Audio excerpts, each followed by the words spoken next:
«Люди должны жить в мире», — провозглашал Толстой. Так он считал всегда, всю свою жизнь.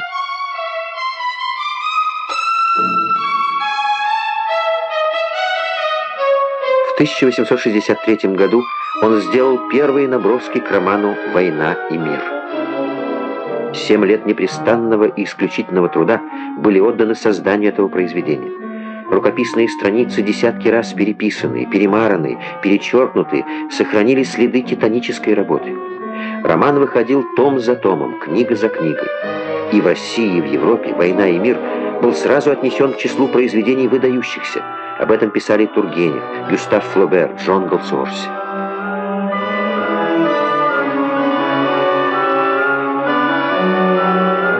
В 20 веке Томас Манн заявил, что считает «Войну и мир» самым сильным в мировой литературе произведением о войне. Да, Толстой знал, что такое война. Знал по собственному опыту участника обороны Севастополя в 1854-55 годах.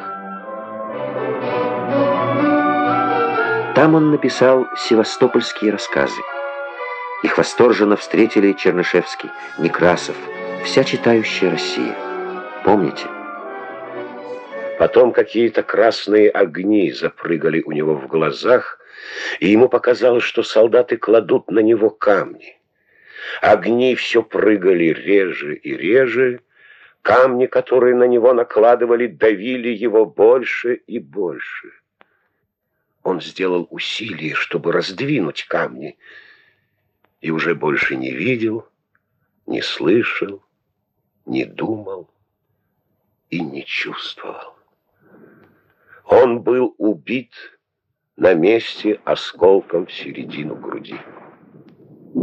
Перед вами кадры из фильма «Севастопольская оборона», съемки 2011 года. Место действия — 4-й бастион.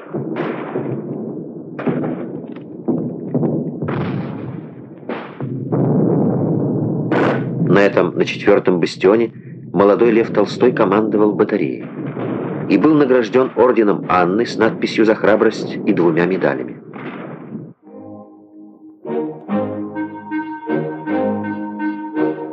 Первые русские операторы в 2011 году запечатлели оставшихся в живых героев Севастополя. Ровесники Толстого. Наши прадеды. Кого из них он знал? С кем был рядом? Каждому из них могут быть отнесены слова, сказанные Толстым о себе. Сегодня 53 года, как неприятельское ядро ударило в колесо той пушки, которую я наводил. Если бы дуло пушки, из которого оно вылетело, на 1/1000 линии было отклонено в ту или другую сторону, я был бы убит, и меня не было бы. 24 лет от роду Толстой записал: «Война. Какое непонятное явление в роде человеческом. Справедливо ли? Необходимо ли оно?» 65 лет. Война не есть нормальное состояние человечества. За год до смерти. Мы хотим противодействовать величайшему злу, удручающему человечество, величайшему греху — войне. Перед вами уникальные съемки русско-японской войны 1905 года. Когда в мире обнаруживалась несправедливость, мир всегда интересовало, что скажет Толстой. Корреспондент парижской газеты «Фигаро» спросил Толстого, какие последствия может иметь победа той или другой расы. Я не делаю различия между расами. Мне все равно, русский он или японец. Я за рабочего, за угнетенного, за несчастного, какой бы расе он ни принадлежал.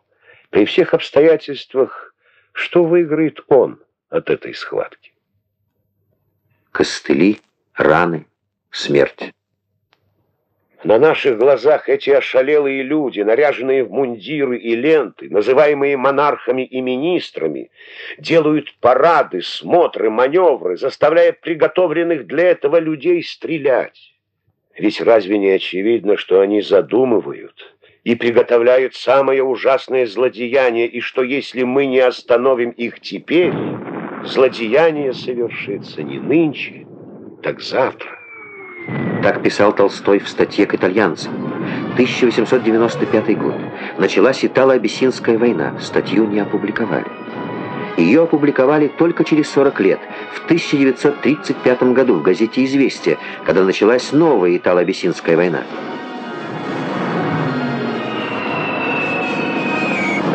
Голос Толстого разнесся над миром. Защита великим писателем маленького африканского народа прозвучала в унисон с протестами Ромена Ролана, Жана Ришара Блока, Фейхтвангера, Горького и других выдающихся людей Европы.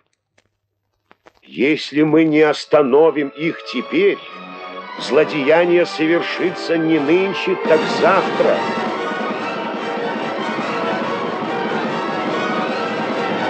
Фашисты сжигали книги Горького, Ролана, книги Льва Толстого. Костры. Костры они разложили и в комнатах Ясной Поляны.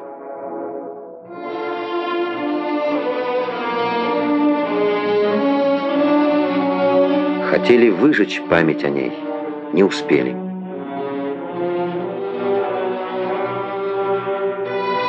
Такой застали Ясную Поляну наши солдаты.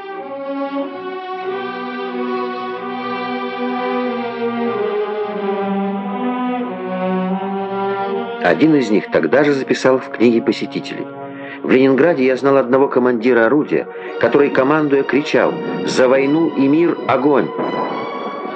За Анну Каренину огонь!»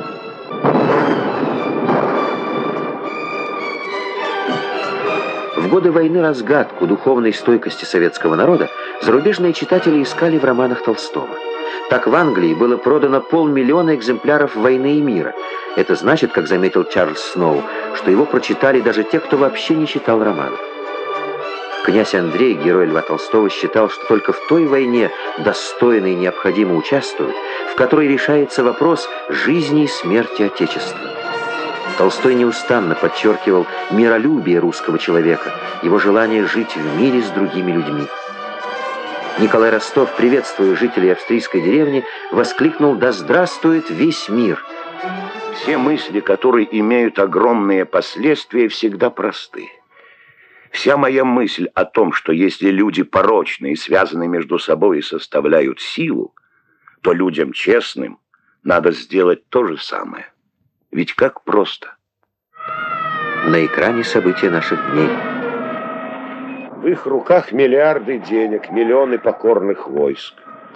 В наших руках только одно, но зато могущественное средство в мире – истина. Победа наша так же несомненна, как несомненна победа света восходящего солнца над темнотою ночи.